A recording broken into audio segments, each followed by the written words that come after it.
नमस्कार, मैं हूं ऐश्वर्या कपूर और आप देख रहे हैं मेरे साथ पूछता है भारत। और पूछ रहा है भारत कि आज या मैं कहूं कल देर रात बिहार की राजनीति में भूचाल आ गया जब रामविलास पासवान की सन 2000, जी हां, सन 2000 में बनाई लोक जनशक्ति पार्टी से उन्हीं के सुपुत्र, उन्हीं के बेटे चिराग पासवान को रातों रात 5 सांसदों ने, जिसमें एक उनके चाचा पारस और एक उनके चचेरे भाई रामचंद्र पासवान के बेटे प्रिंस पासवान शामिल हैं, और 3 सांसद, यानी चाचा, भाई और 3 सांसद, इन 5 सांसदों ने मिलकर चिराग पासवान को लोक जनशक्ति पार्टी के संसदीय दल के नेता के तौर पे हटा दिया। और रातों रात देशवासियों, समय देखिएगा 10:40 पे ये खबर आई कल रात को 10:40 कि भाई ये 5 नेता दिल्ली में हैं। चिराग पासवान हाथ में ट्यूब लगाए हुए थे, कोविड से उबर रहे हैं, कोई पता नहीं, इतना चुपचाप, बिल्कुल जैसे होता ना, एक जैसे सीक्रेट ऑपरेशन की तरह 5 सांसद जिनको पटना में होना चाहिए था दिल्ली पहुंचते हैं। जेडीयू के एक नेता के यहां इनकी बैठक होती है, उसके बाद देर रात ही 11, सवा 11 के आसपास, 10:40 और सवा 11 के अंदर ये लोकसभा के स्पीकर के घर पहुंच जाते हैं। वहां जाकर फोटो खिंचवाते हैं, ज्ञापन दे देते हैं कि हमारे नेता अब पारस जी हैं, चिराग पासवान नहीं। और ये पारस जी कोई और नहीं, स्वर्गीय रामविलास पासवान के छोटे भाई हैं। रामविलास पासवान 3 भाई थे, रामविलास पासवान, रामचंद्र पासवान और पारस, तीनों हमेशा एक साथ रहते थे। सन 2000 में जब जनता दल यूनाइटेड जेडीयू छोड़ के रामविलास पासवान और उनके भाई आए तो ये पार्टी, लोक जनशक्ति पार्टी, रामविलास पासवान ने, जिसे कहते हैं ना स्टार्टिंग फ्रॉम द स्क्रैच, सिरे से शुरुआत की, तिनका जोड़ के शुरुआत की। और पिछले वर्ष अक्टूबर नवंबर में उनके देहांत के बाद साल भर के भीतर उनके बेटे को, जब वो कोविड से लड़ रहा था, निकाल दिया। लेकिन कारण क्या दिए गए, ये बहुत महत्वपूर्ण है, क्योंकि ये सिर्फ एक लोक जनशक्ति पार्टी या चिराग पासवान की बात नहीं, इसका जो असर पड़ रहा है वो नेशनल है। कहा जा रहा था कि चिराग पासवान का नाम उन नेताओं में से है जिनको कि अगर नरेंद्र मोदी की सेंट्रल कैबिनेट एक्सपेंशन होती है तो उसमें नाम है, वो कट गया। रातों रात नाम पारस का आ गया। जनता दल यूनाइटेड, जिसके खिलाफ चिराग पासवान ने बिल्कुल मोर्चा खोल दिया था जनता दल यूनाइटेड के खिलाफ, क्योंकि उन्हें लगता था कि उनके पिताजी को पार्टी से निकालने वाले नीतीश थे। जनता दल से टूट के अपनी पार्टी बनाने का कारण नीतीश कुमार था, ये रामविलास पासवान भी जानते थे और चिराग भी। लेकिन क्या यह बात पारस को नहीं पता थी? क्या यह बात प्रिंस पासवान को नहीं पता? क्या यह बात उन बाकी सांसदों को नहीं पता? इसीलिए आज पूछता हूं मैं और पूछता है भारत कि लोक जनशक्ति पार्टी में आखिर बगावत की आंधी कब से चल रही थी? ये अंदर कब से उबल रहा था ये उबाल? और क्या चाचा पशुपति पारस ने एलजेपी की ड्राइविंग सीट पर कब्जा करने की पूरी तैयारी तो अब कर ही ली है? क्या वो पार्टी से भी निकाल देंगे चिराग पासवान को?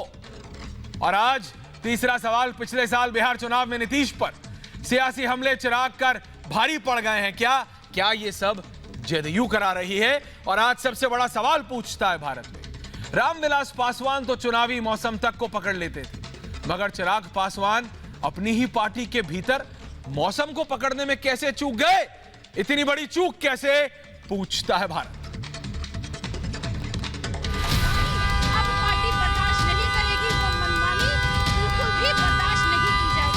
सियासत में न कोई सगा होता है न संबंधी। जिस भाई को रामविलास पासवान ने उंगली पकड़कर राजनीति की एबीसीडी सिखाई, उनको अब पासवान के बेटे चिराग की गाड़ी का हॉर्न भी नहीं जगा पा रहा।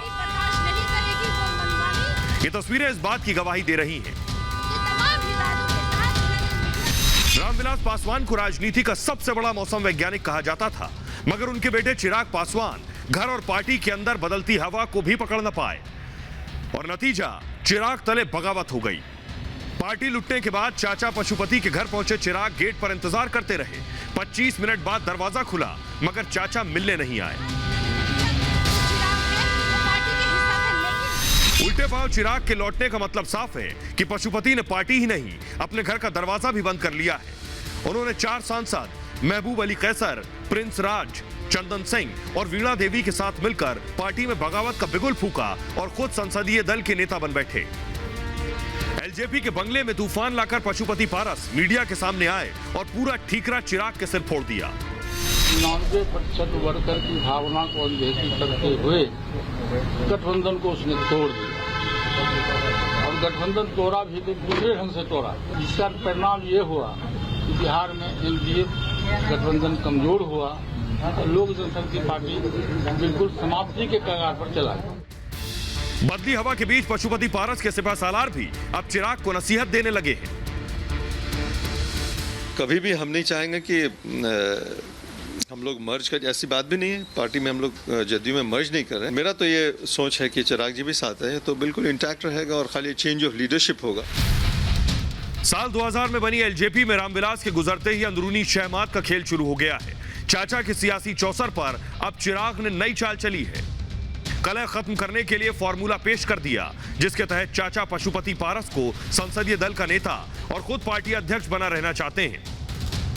सवाल है कि दिल्ली की सियासी गलियारे में उठ रहे तूफान को चिराग क्यों नहीं भाप पाए। सवाल है कि किसने चिराग के बंगले में लगाई सेन और कौन है बंगले का लुटेरा। पूछता है भारत। जी हां, पूछ रहा है भारत, क्योंकि बात सिर्फ एक लोक जनशक्ति पार्टी या चिराग पासवान की नहीं, बात है इसका असर क्या पड़ेगा, क्योंकि इसका असर बिहार पे नहीं दिल्ली पे भी पड़ रहा है। मेरे साथ पूरा पैनल है। मेरे साथ बीजेपी के गुरु प्रकाश पासवान हैं, प्रवक्ता है राष्ट्रीय बीजेपी के। मेरे साथ जेडीयू के केसी त्यागी जी हैं। मेरे साथ अभिषेक झा हैं, संगीता तिवारी हैं, स्टेट की प्रवक्ता है लोक जनशक्ति पार्टी की, चिराग पासवान का समर्थन करती है, मुझे बताया जा रहा है, अगर बदल नहीं जाती हैं डिबेट में तो। दानिश रिजवान है, प्रवक्ता है हम के, चिराग के खिलाफ है। मृत्युंजय तिवारी आरजेडी के प्रवक्ता है। चंद्र प्रकाश सिंह है, कांग्रेस के नेता हैं। और ऋषि मिश्रा भी है मेरे साथ। मैं सबसे पहले गुरु प्रकाश पासवान और केसी त्यागी जी के पास जा रहा हूं। मैं बाकियों के पास आ रहा हूं 5 मिनट के बाद। केसी त्यागी जी, आप मेरे को बताइए कि बिहार में अचानक कल देर रात ये कोहराम मच गया कि भाई रामविलास जी के बेटे को उन्हीं की पार्टी से निकाल दिया चाचा ने। पारस ने, जब तक रामविलास जी थे तब तक पारस और रामचंद्र दाहिने और बाहिने हाथ थे, है ना, साथ में खड़े हो जाते थे केसी त्यागी जी। रामविलास जी गए, वो स्वर्गवासी हुए, उनका देहांत हुआ। 8-10 महीने के अंदर ही कौन बेटा कौन भाभी, कोई कुछ नहीं, कुर्सी सबसे बढ़िया। आप इस सबको कैसे देखते हैं केसी त्यागी जी, बताइए। नहीं, जेडीयू का इस टूट फूट से कोई दूर दूर तक का वास्ता नहीं है। आप तो डिफेंसिव हो गए। स्वर्गीय रामविलास पासवान जी ने, जिन्होंने अपने परिश्रम से ये दल बनाया था, अगर वो आज जीवित होते तो ये परिस्थितियां देखने को नहीं मिलती। श्री चिराग पासवान की जो राजनीतिक महत्वाकांक्षाएं थी, ईर्ष्या विद्वेष की जो उनकी पॉलिटिक्स थी, उसी का नतीजा है कि उनके चाचा, उनके भाई और रामविलास जी के ट्रस्टेड लेफ्टिनेंट आज सब छोड़ करके उनसे अलग हो गई। बिहार विधानसभा के चुनाव के दौरान श्री अमित शाह जी ने उनको समझाने का काफ़ी प्रयास किया, लेकिन वो अति महत्वाकांक्षा का शिकार होकर के हम लोगों के खिलाफ चुनाव प्रचार में गए। उनकी वजह से लगभग 44 सीटें एनडीए ने हारी हैं, और अगर थोड़ा सा और भी वो डैमेज कर देते, में कामयाब हो जाते, तो आज वहाँ पर आरजेडी की सरकार होती। उन्होंने घोर अनुशासन किया, एनडीए के खिलाफ, जेडीयू के खिलाफ। पर्टिकुलरली नीतीश कुमार जी को लेकर उन्होंने बड़ी तीखी टिप्पणियां की कि ये घोटालेबाज हैं, इनको मैं जेल भेजूंगा, जो उनकी गरिमा के अनुकूल भी नहीं थी। हम लोगों ने 40-45 साल तक रामविलास जी के साथ काम किया। वो हमारे मित्र थे, वो हमारे कॉमरेड थे, लिहाजा उनके पुत्र से हम ऐसे व्यवहार की अपेक्षा नहीं करते थे। और जो आज घटनाक्रम उनके हुआ, अपेक्षा नहीं करते थे केसी त्यागी जी। मेरे साथ अभिषेक झा भी हैं, गुरु प्रकाश पासवान भी है, संगीता तिवारी भी हैं। लेकिन मैं एक और सवाल आपसे पूछना चाहता हूं। आपने कहा 40 साल साथ काम किया, कॉमरेड थे, साथी थे, दोस्त थे, लेकिन उनके बेटे को उन्हीं की पार्टी से निकालने के लिए लल्लन सिंह ने पूरा दम लगा दिया और कहा जा रहा है कि जेडीयू ही, मतलब जेडीयू जो पूरा मोबिलाइजर था, पूरा जो प्लान हैच हुआ, इसके पीछे पूरा जेडीयू का हाथ है, क्योंकि बिना एक्सटर्नल सपोर्ट के तो कौन पारस और कौन प्रिंस, रामविलास पासवान के बेटे को उन्हीं की पार्टी से कौन निकाल सकता था? केसी त्यागी जी, मैं आपसे ही एक प्रश्न करना चाहता हूं। पूछिए कि अगर चिराग पासवान एनडीए में रह करके चुनाव लड़े होते तो क्या ये नौबत आती? नहीं तो आप ये कह रहे हैं केसी त्यागी जी कि जो एनडीए में नहीं रहेगा उसको आप उसी की पार्टी से निकलवा देंगे क्या? केसी त्यागी जी, हाँ, तो नहीं लड़े तो इरेलेवेंट हो गए, नहीं लड़े तो उनके साथियों को लगा कि उनका कोई राजनीतिक भविष्य नहीं है। एक भी एमएलए आज एलजेपी का विधानसभा में नहीं है, और राजनीतिक कार्यकर्ता कोई धर्म कर्म के लिए नहीं आते हैं, राजनीति में पद प्रतिष्ठा के लिए आते हैं। उसके एमपीज को, कार्यकर्ताओं को लगता है कि इस पार्टी में अब कोई भविष्य नहीं है। तो केसी त्यागी जी, आप मान रहे हैं, मैं इस समय ला रहा हूं कि चाचा ने आरोप लगाया है हाँ, कि वो एक गिरोह से घिरे हुए हैं हाँ, और उसी के आधार पर फैसले करते हैं। हाँ, सारे सांसद चाहते थे कि एनडीए में रह करके चुनाव लड़ा जाए। चिराग पासवान नहीं लड़े, वो बगावत करेंगे, उसमें हमारा क्या योगदान? नहीं, योगदान तो यह है ना कि आपका सपोर्ट आया और आपने कहा कि अगर साथ लड़ लेते तो कुछ नहीं होता। मैं जरा संगीता तिवारी जी के पास जा रहा हूं। केसी त्यागी जी रहिएगा आप डिबेट में। संगीता तिवारी आ रही हैं अभी। गुरु प्रकाश पासवान, गुरु प्रकाश जी, यही आरोप आपके ऊपर भी है। केसी त्यागी जी ने जो कह दिया, भाई साथ में लड़ लेते तो कुछ नहीं होता, है ना? गुरु प्रकाश पासवान जी, आप बताइए, क्या आपने तुड़वाया है? क्या आपने चिराग को उन्हीं की पार्टी से निकलवाया है क्या? सच सच बताइए Paswan ji, from one Paswan to another. नहीं, देखिए, इस प्रकार का आकलन, इस प्रकार का अनुमान लगाना ही आप लोगों का काम है। हम लोग इस पे ना ही वेंचर करें, ज्यादा अच्छा रहेगा। नहीं, मैं तो फ्रैंकली पूछ रहा हूं। नहीं, मैं तो ये कह रहा हूं पासवान साहब कि त्यागी जी ने साफ कहा कि भाई लड़ लेते, साथ में होता तो क्या जाता? कुछ नहीं जाता। नहीं, निश्चित रूप से अगर साथ नहीं आए तो उनकी पार्टी से उन्हें निकलवा दिया, यही है ना? मतलब सबक सिखा दिया ना आपने, यही कह रहे हैं आप? नहीं, देखिए, एनडीए बिहार विधानसभा चुनाव में जन जन की पुकार, आत्मनिर्भर बिहार, हम इस नारे के साथ और नीतीश जी के नेतृत्व में चुनाव में गए थे, और बिहार की जनता ने अपना जनादेश के माध्यम से हम लोगों को भरपूर आशीर्वाद भी दिया है। और यदि परिस्थितियां उस समय और अच्छी रही तो हम और अच्छी सीटें लाते हैं और अच्छे मार्जिन से हम जीतते। लेकिन उस घटना का और आज की घटना का कोई संबंध हो, ये जरूरी नहीं है। लोक जनशक्ति पार्टी परिवार आधारित पार्टी हम सब जानते हैं, और इस देश में परिवार आधारित पार्टियों का इतिहास रहा है, वो टूटती आई है। समाजवादी पार्टी में क्या हुआ था? तमाम ऐसे राजनीतिक दल हैं, राष्ट्रीय जनता दल हमारे यहाँ सक्रिय हैं, वहां दो भाई आपस में लड़ते रहते हैं। तो जिस पार्टी का कोई वैचारिक आधार नहीं होगा, कोई ऐतिहासिक आधार नहीं होगा, नहीं, आप कह रहे हैं कि नहीं, आप ये कह रहे हैं पासवान जी कि रामविलास पासवान की पार्टी का कोई आधार नहीं था। मैं इसको नहीं मानता। 2000 में वो पार्टी तोड़ के आए, जेडीयू छोड़ के आए थे। रामविलास पासवान ने कोशिश की थी एक समीकरण बनाने की। मृत्युंजय तिवारी जी बताइए कि जिस तरफ रामविलास पासवान गए उस तरफ पासवान वोट जाता है। और ये आपसे बेहतर गुरु प्रकाश जी किसी और को पता होगा इस पैनल पे, ये मैं नहीं मानता। लेकिन मैं तब भी मृत्युंजय तिवारी से पूछ रहा हूं। दानिश रिजवान है मेरे साथ। मृत्युंजय तिवारी, आरजेडी इस सबको कैसे देख रही है? पासवान साहब आ रहा हूं, पासवान साहब जरा मृत्युंजय तिवारी के पास जा रहा हूं, फिर आ रहा हूं आपके पास। जुड़ रहे हैं अभी 10 मिनट में, आप अपनी बात पूरी कीजिए। जी बोलिए गुरु प्रकाश जी। हाँ, नहीं, देखिए, मैंने ऐसा नहीं कहा। मैंने कहा कि जितनी भी छोटी क्षेत्रीय दल है उसमें विचार को छोड़कर के व्यक्ति को प्रमुखता दी जाती है, ये उचित नहीं है। भारतीय राजनीति अब इससे आगे बढ़ चुकी है। अब विचार पे, मुद्दों पे, इश्यूज पे बात होती है, वो अच्छी बात है।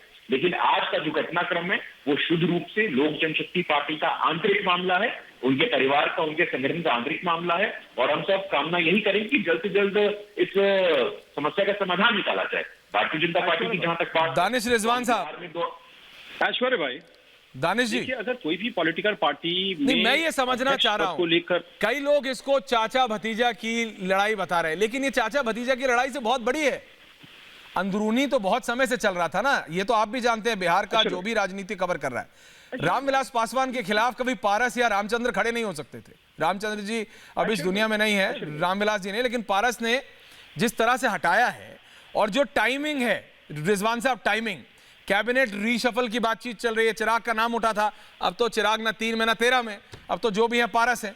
तो किस्सा कुर्सी का है ना सिर्फ।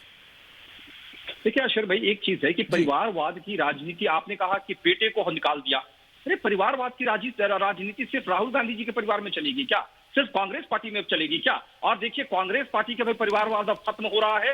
नरेंद्र मोदी जी के नेतृत्व में वहां का भी हम परिवारवाद खत्म कर रहे हैं। और अगर एनडीए में भी कोई अगर बेटे को 5 सांसदों ने मिलकर अब उनके पद से हटा दिया तो इसमें हम लोग कहां से दोषी हैं? भारतीय जनता पार्टी, जनता दल यूनाइटेड, हिंदुस्तानी आवाम मोर्चा, हम कहां दोषी? हमें कहां से कोई फायदा मिल रहा है? अगर ये होता कि पार्टी टूटती, उनके सांसद या तो बीजेपी में चले जाते, जेडीयू में चले जाते, तब तो होता ना कि उन्हें फायदा हुआ। राजनीतिक फायदे के लिए हमने पार्टी तोड़ दिया, परिवार पार्टी के अंदर बगावत करा दी। लेकिन पार्टी स्थिर है।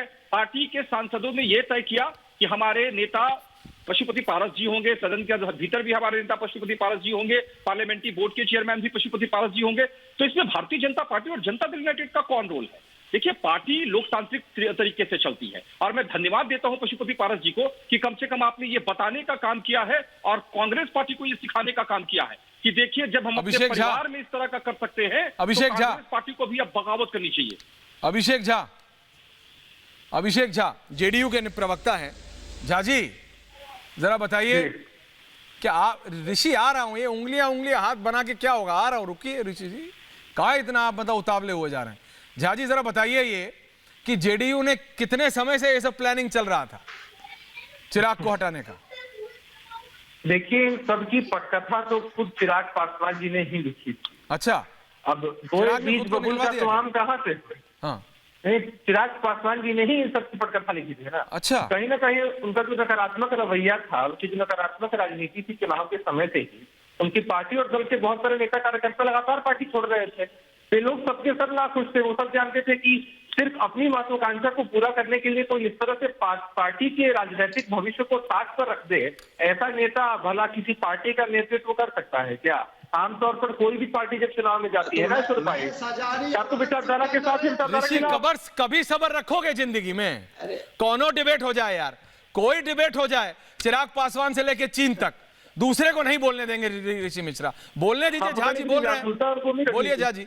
हाँ, व्याकुलता उनको नहीं रखना चाहिए। मैं वही बता रहा हूँ, किसी विचारधारा के साथ या विचारधारा के खिलाफ कोई पार्टी चुनाव लड़ती है। लेकिन ये चिराग पासवान तरीके नेता ऐसे थे जो किसी व्यक्तित्व के खिलाफ, किसी पार्टी के खिलाफ चुनाव में आ गए थे। जनता ने सबक सिखा दिया, एनडीए को इन्होंने डेंट किया, इसमें कोई दो राय नहीं है। लेकिन अब इनका खुद का राजनीतिक वजूद जो है ना, वो समाप्ति की ओर जा चुका है। कहने के लिए युवा नेता है, लेकिन ये आरजेडी की बी टीम बनकर काम कर रहे थे चुनाव के समय भरपूर मदद किया। चंद्रप्रकाश सिंह जी आऊंगा इसके बाद। तो आरजेडी के लोग यहाँ पहुंचते नहीं। और इसमें हमारा क्या रोल? इनका आंतरिक मामला है। आपका रोल इसलिए ये कहा जा रहा है ऋषि, और ऋषि साइड मत लेना। मृत्युंजय तिवारी जुड़ रहा है आरजेडी के प्रवक्ता, आ रहा हूं तिवारी जी। लेकिन ऋषि मेरे को एक एनालिसिस, एक न्यूट्रल आदमी की तरह ये बताओ, क्या चिराग पासवान खत्म है या चिराग पासवान के पास मौका है अभी भी एक रिवर्स मारने का? ये बताइए ऋषि जी। देखिए ऐश्वर्य भाई, अभी भी पासवान समाज पे, और पासवान समाज अपना नेता किसी को मानता है तो चिराग पासवान को मानता है। लेकिन एक बात सही है कि 6 में से 5 सांसद जा चुके हैं। हाँ। और मैं जेडीयू और हम के प्रवक्ता को सुन रहा था। हाँ। और केसी त्यागी जी का बहुत सम्मान करता हूँ। केसी त्यागी जी ये नहीं बता पाए कि अभी ललन सिंह बीना सिंह के रेसिडेंस पे क्या कर रहे हैं।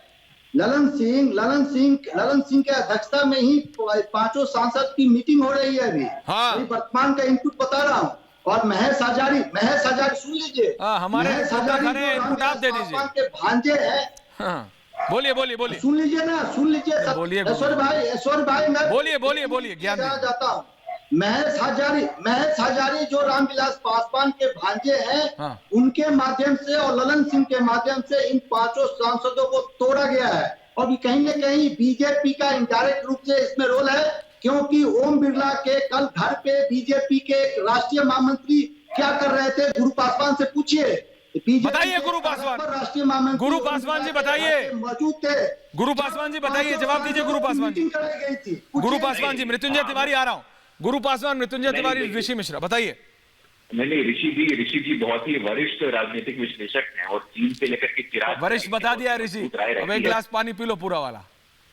नहीं, देखिए ऐसा है कि ओम बिरला जी लोकसभा के अध्यक्ष हैं और जब लोकसभा के सदस्य उनसे मिलना चाहते हैं तो इसमें राजनीति कहां से देख रहे हैं? ये तो पार्लियामेंट्री कस्टम है, ये तो पार्लियामेंट्री कन्वेंशन है भाई, ये तो संसदीय संस्कार इसको कहते हैं। सवाल सुनो, जाके मिल रहे हैं तो अनावश्यक इसमें आप लोग राजनीति निकाल करके क्या इंटरप्रेट और डिसइंटरप्रेट कर रहे हैं हम नहीं जानते हैं, छोड़ दीजिए, उनका आंतरिक मामला है, परिवार का अंतर। मृत्युंजय तिवारी, इसमें पढ़ने की जरूरत नहीं है। मृत्युंजय तिवारी जी, आज जब एक तरफ ये हो रहा था, जब रामविलास पासवान के बेटे को लोक जनशक्ति पार्टी से निकाला जा रहा था, उस समय दिल्ली में अखिलेश यादव लालू प्रसाद यादव से मिल रहे थे, है ना, दिल्ली में आज उनके सेहत का हाल ले रहे थे, सब हो रहा था। तिवारी जी मुझे ये बताइए, आरजेडी किधर खड़ी है इसमें, आप कैसे देखते हैं इसको? चिराग तो धीरे धीरे ये बोल ही रहे हैं कि भाई जेडीयू ने सब कर दिया है काम पीछे से आके। तिवारी जी, लालू जी कैसे देख रहे हैं सबको? आरजेडी खड़ी है।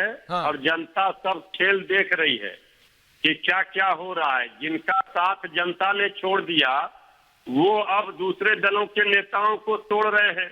ये तो पहली बार देखा जा रहा है कि स्वर्गीय रामविलास पासवान जी को अभी 1 वर्ष भी नहीं हुए गुजरने से उनकी आत्मा करा रही होगी। जिनको 39 सांसद मिले एनडीए को 2019 के लोकसभा चुनाव में स्वर्गीय रामविलास पासवान जी के कारण, आज उन्हीं के घर में आग लगा दिया इन लोगों ने। कभी बीजेपी ने जेडीयू के 6 विधायकों को तोड़ा था अरुणाचल में, ये भी सबको पता है। आज बीजेपी जेडीयू ने मिलकर के स्वर्गीय रामविलास पासवान जी के घरों में आग लगाई है। ये रामविलास पासवान जी को चाहने वाले, इनको बकसने वाले नहीं हैं। जो भी पासवान जाति के लोग हैं उनको पता है वो आदरणीय रामविलास पासवान जी ने जो किया है दलितों के लिए, वो दलित भाई आज दुखी है कि जिन भी कारणों से ये खेल खेला गया है, ये राजनीति के लिए, लोकतंत्र के लिए ठीक नहीं है। टीएमसी के साथ भी यही किया था बीजेपी वालों ने।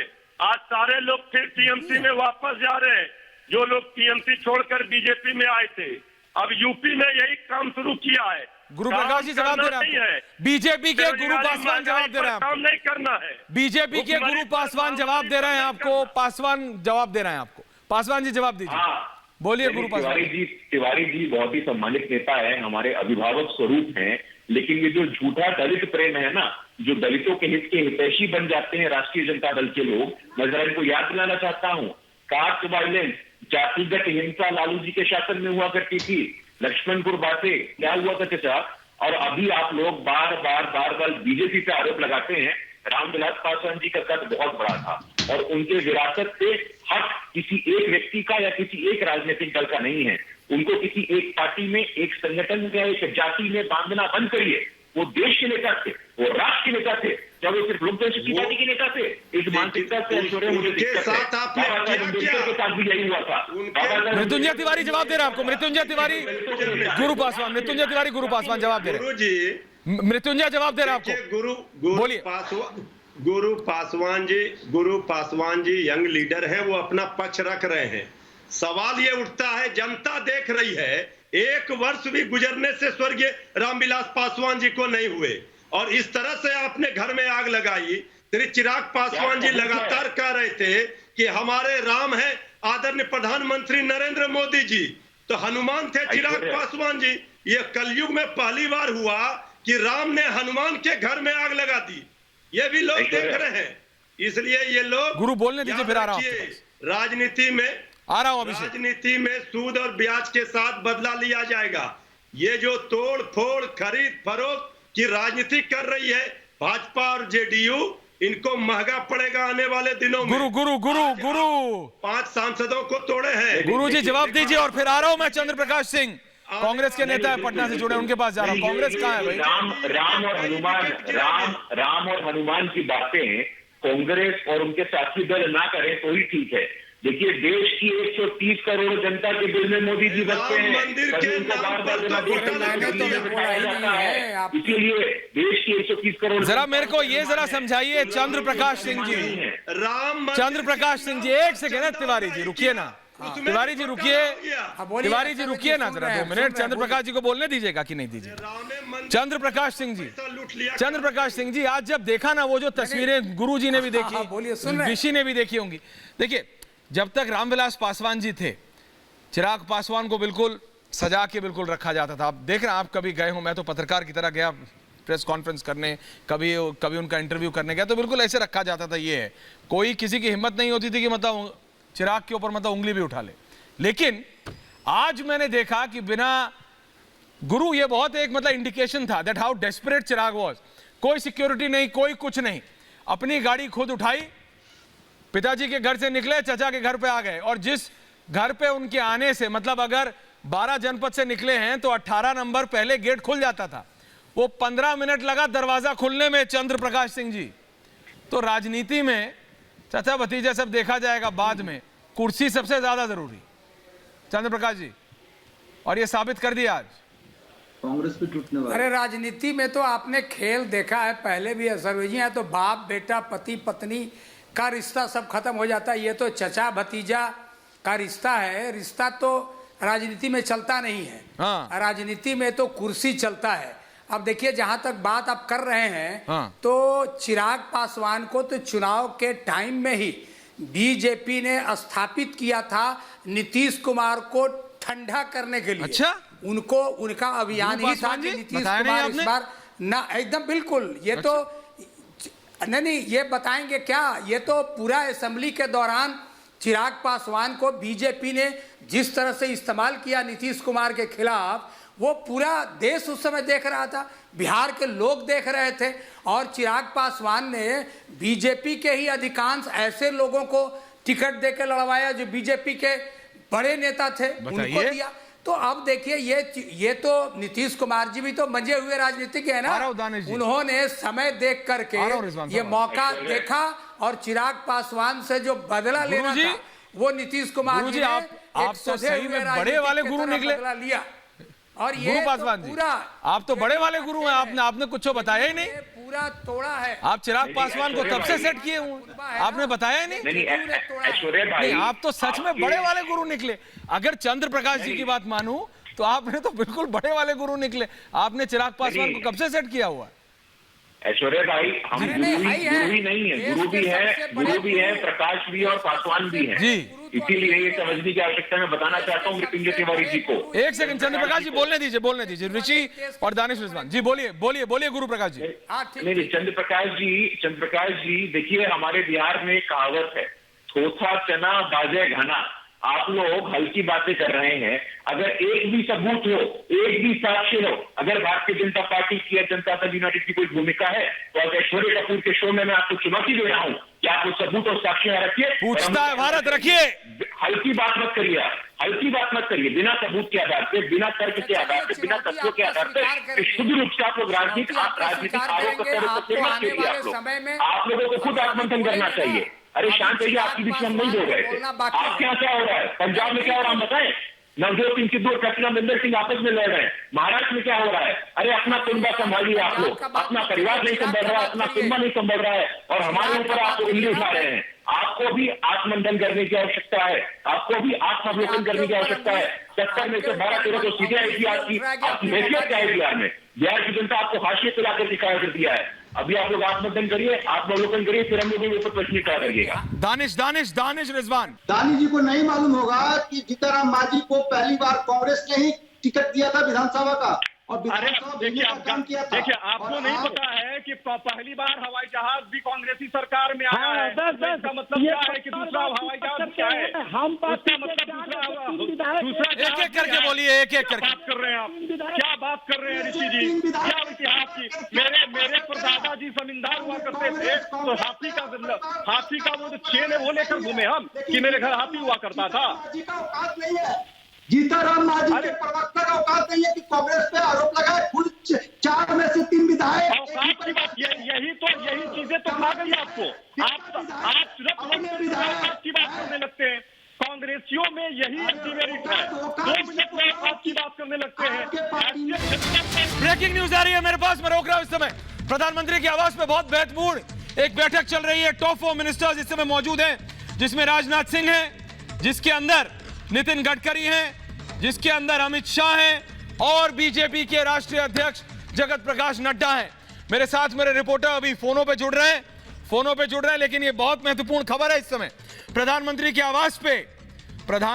आवास पे ये महत्वपूर्ण बैठक चल रही है, जिसके अंदर अमित शाह, राजनाथ सिंह, नितिन गडकरी और जगत प्रकाश नड्डा यानी गृह मंत्री, रक्षा मंत्री, नितिन गडकरी और बीजेपी के राष्ट्रीय अध्यक्ष, द टॉप 4 मिनिस्टर्स, जो टॉप 4 मंत्री हैं, वो इस समय प्रधानमंत्री के आवास पर मौजूद हैं। और यह तब है जब पिछले 8 दिनों से, पूरा पैनल है, मैं एक सवाल ले लूंगा ऋषि से इस पे भी, कि पिछले 8 दिनों से प्रधानमंत्री 10-10 के गुट बना के, ऋषि वापस आएंगे डिबेट पे, लेकिन 10-10 का ग्रुप बना के हर एक मिनिस्टर से रिपोर्ट ले रहे हैं। यह कहा जा रहा है ऋषि कि कैबिनेट रिशफल किसी भी मिनट हो सकता है, किसी भी दिन हो सकता है, कोई कॉन्फर्मेशन नहीं है। लेकिन ये 4 मंत्री, दोबारा बता दूं, अमित शाह, राजनाथ सिंह, नितिन गडकरी और बीजेपी के राष्ट्रीय अध्यक्ष प्रधानमंत्री के कार्यालय में 7LKM में मौजूद है इस समय। ऋषि, एक कमेंट ले रहा हूं आपसे। ऐश्वर्य भाई, आपका इनपुट बिल्कुल सही है। ये संभावना था बंगाल चुनाव के बाद कैबिनेट का रिशफल होगा, और कई ऐसे लोग हैं जो इंतजार में हैं कि उनको कैबिनेट में स्थान दिया जाएगा, जैसे ज्योतिराज सिंधिया। मैं आज ही आपके चैनल पर ब्रेक कर रहा हूं, रेल मंत्रालय उनको दिया जा रहा है ज्योतिराज सिंधिया को। संभवतः है कि बीजेपी रेल मंत्रालय। अरे वो सब अभी छोड़िए, आप किसको क्या मिल रहा है ऋषि जी, वो छोड़िए। लेकिन जो जेडीयू के, जो लोजपा का, जो ये चिराग को हटाया है, ये समझिए ऋषि, कनेक्ट कीजिए ऋषि, कनेक्ट कीजिए ना, कनेक्ट तो करना पड़ेगा ना। ये चिराग को जो हटाया है, टाइमिंग है, ये टाइमिंग जो है, वही चीज बता रहा हूँ। ये जो लोजपा में जो बगावत चाचा जी ने किया है, वो कैबिनेट रिशफल से, बिल्कुल कैबिनेट रिशफल के कारण है। और ललन सिंह ने, नीतीश कुमार ने आश्वासन दिया है पशुपति पारस को कि कैबिनेट मंत्री आपको दिया जाएगा। यही है बगावत का मूल कारण। और महेश्वर हजारी और ललन सिंह को कई दिनों से दिल्ली में मीटिंग हो रही थी, सभी जानकारी है हमारे पास। क्या बताएंगे ये केसी त्यागी जी और झा साहब? सब बताएंगे, लेकिन पहले मैं अपने रिपोर्टर के पास जा रहा हूं, गुरु प्रकाश जी। आऊंगा। हिमांशु है इस समय फोन लाइन पे। हिमांशु, कौन कौन है? मेरे को बताया जा रहा है 3 मंत्री और बीजेपी के राष्ट्रीय अध्यक्ष इस समय प्रधानमंत्री के कार्यालय 7LKM में मौजूद हैं। हिमांशु, ओवर टू यू, बताइए।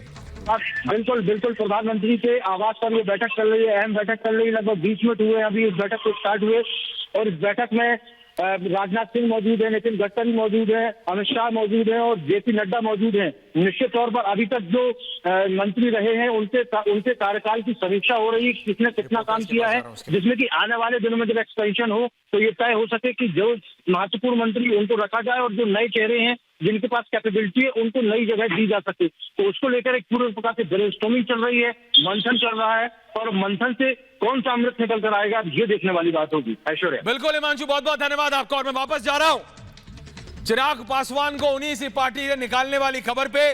मेरे साथ मेरे 2 एंकर्स, 2 वरिष्ठ साथी हैं। हिमानी नथानी है इस समय पारस जी के घर से, और शाजिया है 12 नंबर। दोनों के बीच में 5 मिनट से ज्यादा का फर्क नहीं है। शाजिया, मैं पहले आपके पास आ रहा हूं।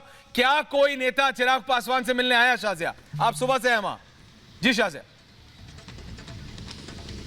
बिल्कुल बिल्कुल बिल्कुल ताजा अपडेट ऐश्वर्या में साझा करना चाहूंगी। दिन भर के हाई वोल्टेज ड्रामे के बाद इस समय चिराग पासवान के घर के बाहर सन्नाटा पसरा हुआ है, खामोशी है पूरी तरीके से। और दिन भर हम यहां पर मौजूद रहे, सुबह से लेकर अब तक की कोई नेता उनसे मुलाकात करने नहीं पहुंचा। यहां पर कोई गाड़ी नहीं पहुंची, छोटी मोटी गाड़ियां आई जो लोगों की आती जाती रहती हैं, बाइक्स आई, लेकिन कोई बड़ा नेता, कोई बड़ा व्यक्ति उनसे मुलाकात करने नहीं पहुंचा। और यही वजह है कि इस समय आप समझिए 1:26 पर काली गाड़ी से अंदर थे चिराग पासवान। 1 मिनट 1 सेकंड भी उनकी गाड़ी यहां पर रुकी नहीं थी। अपने चाचा जी के घर से आए थे 1 घंटे बिताने के बाद से, और सीधा अपने घर के अंदर दाखिल हो गए थे। 1:26 का वो समय था। उसके बाद ना ही तो वो बाहर आए, ना ही उनसे कोई मुलाकात, कोई नहीं आया। शाजिया, मैं सीधा हिमानी के पास जा रहा हूं आपसे। हिमानी, आप इस समय चाचा के घर के बाहर खड़ी है, पारस जी के घर के बाहर खड़ी है, वहां क्या मूवमेंट है? बताया जा रहा था जब सुबह आए और उस समय आप थी, जब चिराग आए तो घर में मौजूद थे, लेकिन पीछे के गेट से छुप के निकल गए थे। हिमानी, अब क्या हालात है वहां? बिल्कुल बिल्कुल बिल्कुल, लेकिन अभी भी ऐश्वर्या यहाँ पर बिल्कुल शांति है, क्योंकि जिस तरह से थोड़ी देर पहले हम बात कर रहे थे वीणा देवी से, उनके घर जाकर अभी पूरा जो फोकस है वो वहां पर हो गया है। जो तमाम बैठकों का दौर है, ये माना जा रहा है कि जो 5 सांसद हैं वो उन्हीं के घर पर हैं और बैठक चल रहे हैं। लेकिन ऐश्वर्या, एक और इम्पोर्टेंट जो राजनीतिक गलियारों में थ्योरी चल रही है वो ये कि ये दरअसल चाचा भतीजे की लड़ाई नहीं है, ये दरअसल चाचा भतीजे का गेम प्लान है जो कि सेट किया गया है कैबिनेट में जगह पाने को लेकर। क्योंकि विधानसभा चुनाव में जिस तरह से बगावत की थी उन्होंने जेडीयू के खिलाफ, या एनडीए को जिस तरह से पूरे एनडीए को नुकसान पहुंचाने की कोशिश की गई थी, उससे आला कमान भी नाराज था और यह मान लिया गया था कि इन्हें कैबिनेट में जगह नहीं दी जाएगी। मतलब ये कि रामविलास पासवान के निधन के बाद जो जगह खाली थी वो इन्हें नहीं मिलने वाली थी और वही स्थान पाने के लिए, वही जगह पाने के लिए दरअसल ये जो पूरा गेम प्लान है वो सेट किया जा रहा है, जिससे एलजेपी को दोहरा फायदा होगा। दोहरा फायदा कैसे कि जेडीयू से जो नाराजगी है वो भी दूर कर ली जाएगी, नीतीश से थोड़ी सी नजदीकियां बढ़ाई जाएगी और ऐसे में नीतीश अड़ंगा भी नहीं लगाएंगे फारफेच थ्योरी है, फारफेच थ्योरी है हिमानी, बिल्कुल। लेकिन एक और ये एंगल है जो ये निकल के आया है। आप दोनों का बहुत बहुत धन्यवाद शाजिया और हिमानी। जैसे कोई ब्रेकिंग न्यूज आएगी हम वापस आपके पास आएंगे। मैं दोबारा अपने पैनल के पास जा रहा हूं और मैं जा रहा हूं सबसे पहले अभिषेक झा के पास और मृत्युंजय तिवारी। मृत्युंजय तिवारी जी, सवाल आपसे ये है कि जैसे आपने कहा तो उसके हिसाब से तो अब चिराग और तेजस्वी दोनों साथ साथ आ जाएंगे, कंधे पे हाथ रख के चल है तिवारी जी? देखिए ऐश्वर्य जी, कौन साथ आएंगे कौन नहीं आएंगे ये तो बात है, लेकिन चिराग पासवान जी ने सब दिन कहा कि हम एनडीए में हैं, हमारे आदरणीय प्रधानमंत्री नरेंद्र मोदी जी राम हैं, हम हनुमान हैं, यही वो कहते रहे पूरी चुनाव में। वो एनडीए में हैं, हमारे साथ आएंगे, किसके साथ जाएंगे, क्या करेंगे ये चिराग पासवान जी जाने।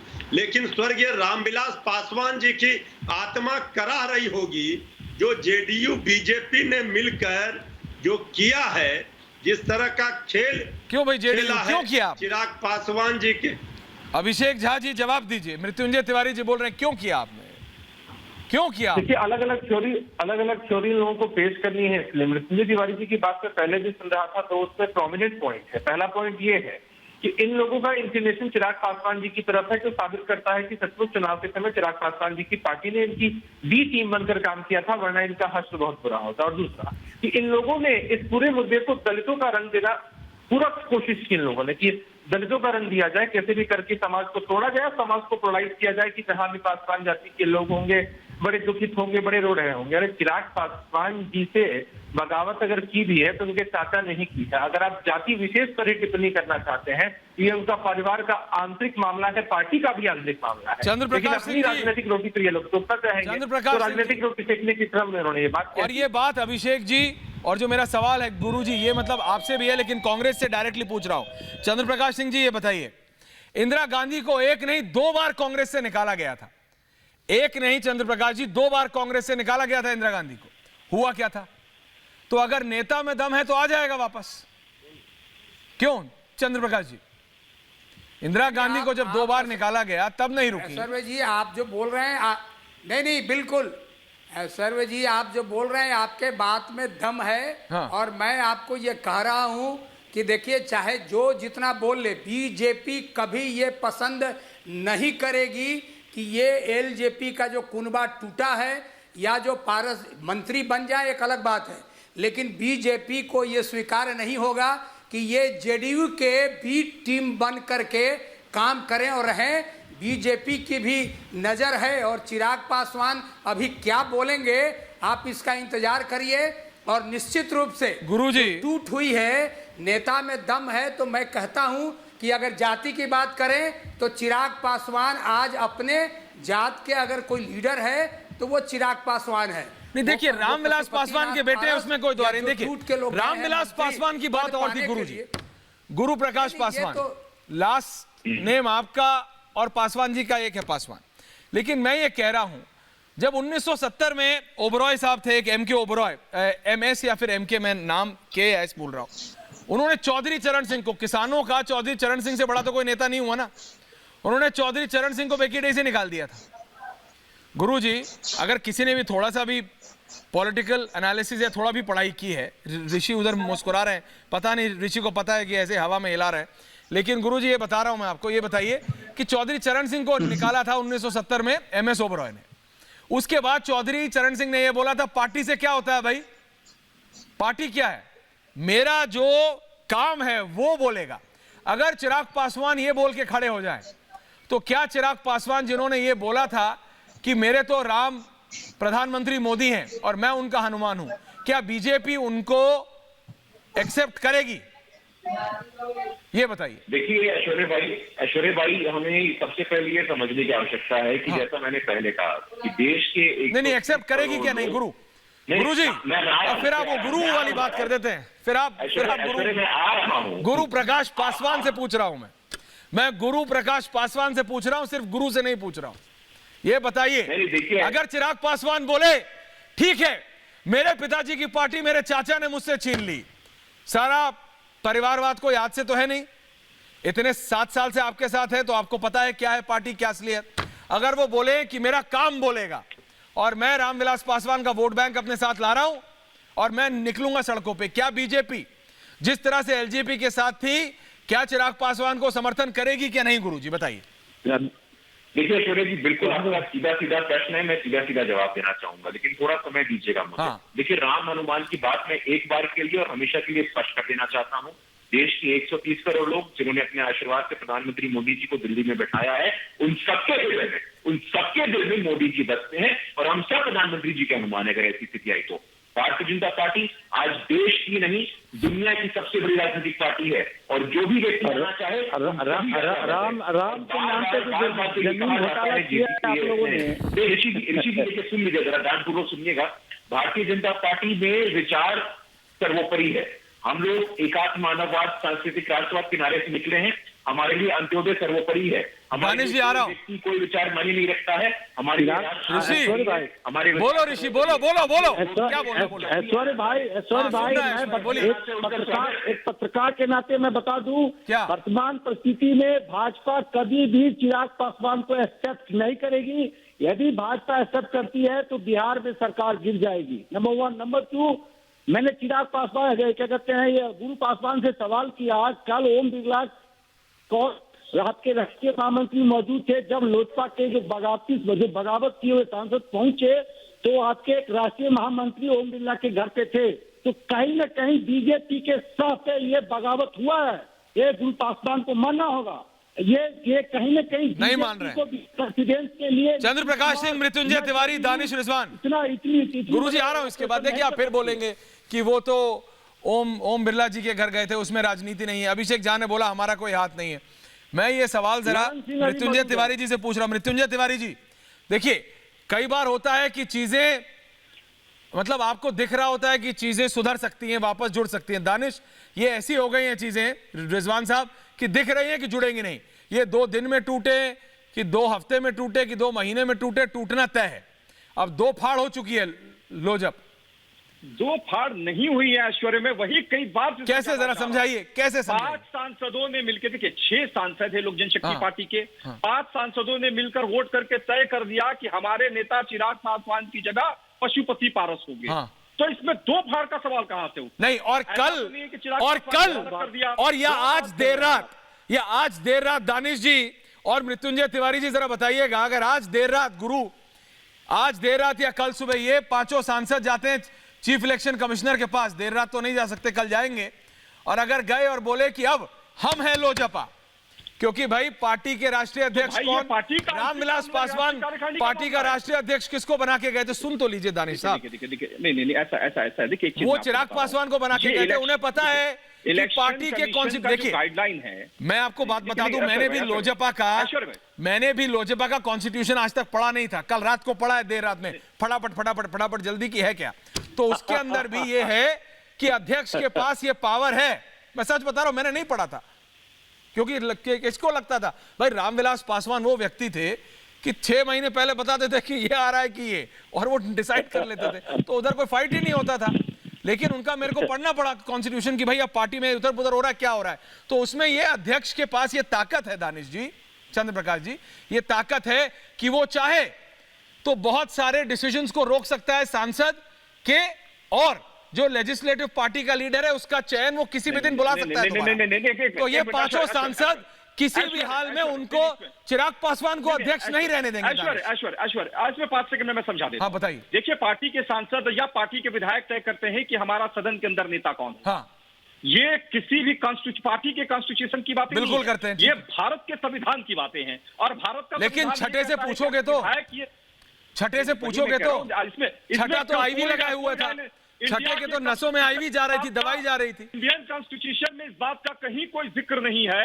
अगर सांसद बैठ के तय कर लेते हैं कि सदन के अंदर हमारे नेता ऐश्वर्य जी होंगे, और अरे नहीं भैया, मेरे को रहने दीजिए, अरे मेरे को रहने दीजिए, मैं यहीं पे परेशान हूँ, मेरे को रहने दीजिए। चंद्र प्रकाश जी, ये मेरे को फंसवाएंगे, ये आप मेरे को फंसवाएंगे। और संसद, चंद्र प्रकाश जी, तमाम सांसद ये चाहते हैं। दानिश जी, आप बात नहीं समझ रहे। देखिए, ये बात तय है, गुरुजी नहीं मान रहे हैं, अभिषेक झा नहीं मान रहे हैं, ये बात तय है कि बिना आउटसाइड सपोर्ट, और आउटसाइड जो जिसे कहते हैं अंग्रेजी में बेनिफैक्टर, तो जो फायदेमंद पार्टी है सबसे बड़ी वो जेडीयू है। बीजेपी ने हल्का फुल्का सपोर्ट दे दिया, और जैसे कह रहे हैं ऋषि कि भाई उनके राष्ट्रीय सचिव क्या कर रहे थे बिरला जी के घर। फायदा होगा, देखिए किसी भी पॉलिटिकल पार्टी को तभी फायदा होगा ना जब दानिश जी रुकिए तो एक पॉलिटिकल पार्टी में सम्मिलित हो दानिश जी जाएंगे। जवाब तो देने दीजिए। तो फिर ये मान क्यों नहीं रहे हैं? वो जो विश्लेषण कर रहे हैं ना वो गलत है। जब प्यार किया तो डरना क्या? कहिए वो मना करिए। चंद्र प्रकाश जी, जब प्यार किया तो डरना क्या? जब तोड़ ही दिया तो मान लीजिए हाँ तोड़ा है, बोलना चाहिए इनको। डर क्यों रहे हैं? अगला टारगेट नहीं, ये बोलेंगे कैसे? तो क्यों मानेंगे? बोलेंगे नहीं, दिखाएंगे। और दिख रहा है कि किसने तोड़ा है। ये कहने की बात है क्या कि लोजपा को किसने तोड़ा है? ये भी गुरुजी बोलने की बात है। अरे ये तो सर्वविदित है कांग्रेस कि मैं बार बार कह रहा हूं और मैं फिर कह रहा हूं, अभी टूटा है, अभी और टूटेगा। अब ये देखिए, रामविलास पासवान की बात अलग है। चिराग पासवान के नेतृत्व में अगर ये लोग एक साथ नहीं रह सके तो पशुपतिनाथ पारस की इतनी ताकत नहीं है कि वो इस पार्टी के नेतृत्व को आगे ले जाएंगे। आप देखिएगा, इसमें से लोग भागेंगे। अभी संख्या 5 हो गई ना, 5 में फिर टूटेगा। गुरु 5 में फिर टूटेगा पार्टी का। गुरु प्रकाश मृत्युंजय तिवारी, पासवान के नेतृत्व में बोलिए गुरुजी, चलेगा। गुरुजी बोलिए। हाँ देखिए ये चंद्र प्रकाश जी जरा शांत हो जाइए। देखिए ऐसा है कि आप कांग्रेस पार्टी से आते हैं, और मैं आश्वस्त हूँ कि आपको कांग्रेस पार्टी का इतिहास पता होगा। लोक जनशक्ति पार्टी तो आज टूटी है, आपको पता है कांग्रेस पार्टी कितनी बार टूटी है? मैं पूछना चाहता हूँ आपसे, कांग्रेस पार्टी कितनी बार टूटी, आपको जानकारी दी है? तो हमसे और देश को ये आपसे ये सुनने की आवश्यकता नहीं है।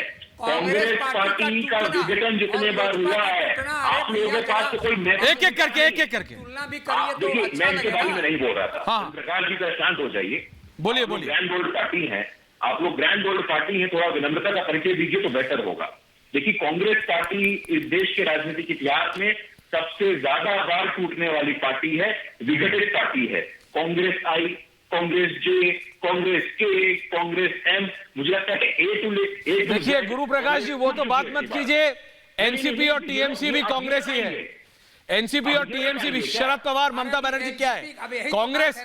देखिए जितना विपक्ष है बीजेपी को छोड़ के ज्यादातर, वो सब कांग्रेस से ही तो निकला है ना।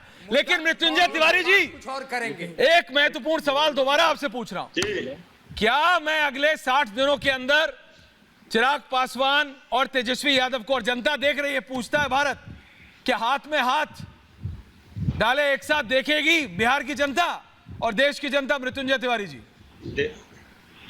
देखिए ऐश्वर्य जी, बिहार की 12 करोड़ जनता का हाथ तेजस्वी यादव के साथ है। जय हो। पूरा पता है आपको कि जनता ने तो वोट दिया था तेजस्वी जी को मुख्यमंत्री बनाने के लिए। ये मतों का अपहरण करने वाले, मैनेज मैंडेट करके सरकार बनाने वाले अब जोड़ गुरु फास्ट आंसर 10 सेकंड। गुरु fast reply, quick 10 second. Party को गुरु जी रिप्लाई। इलेक्शन कमीशन में सवाल क्यों खड़ा किया जा रहा है? इलेक्शन कमीशन में सवाल क्यों खड़ा किया जा रहा है? चुनाव आयोग में क्यों सवाल खड़ा किया जा रहा है? मुझे समझ में नहीं आता है। बिहार चुनाव को निकले इतना समय हो गया, सुप्रीम कोर्ट जाइए ना, बता दीजिए ना कि बार संवैधानिक संस्थानों पे। देखिए मैं सिर्फ आप सबसे इतना कह रहा हूं, देखिए मैं आप सबसे सिर्फ इतना कह रहा हूं, मेरा आप सबसे सिर्फ इतना ही कहने का निवेदन है कि आप सब जानते हैं कि बिहार की जनता के बारे में कहा जाता है, दानिश जी, मृत्युंजय जी, कि हर एक ठिये पे, हर एक घर पे राजनीति डिस्कस होती है। वो राजनीति में हो या ना हो, लेकिन राजनीति डिस्कस होती है। और आज यही है कि चचा ने भतीजे को निकाल दिया। पीछे जो भी हो रहा है वो 2-4 दिन में सब साफ आएगा, लेकिन यह है कि भाई चचा ने भतीजे को निकाल बाहर किया है। बहुत बहुत धन्यवाद आप सबका। पूछता है भारत में, देखते हैं क्या कर पाते हैं चिराग पासवान।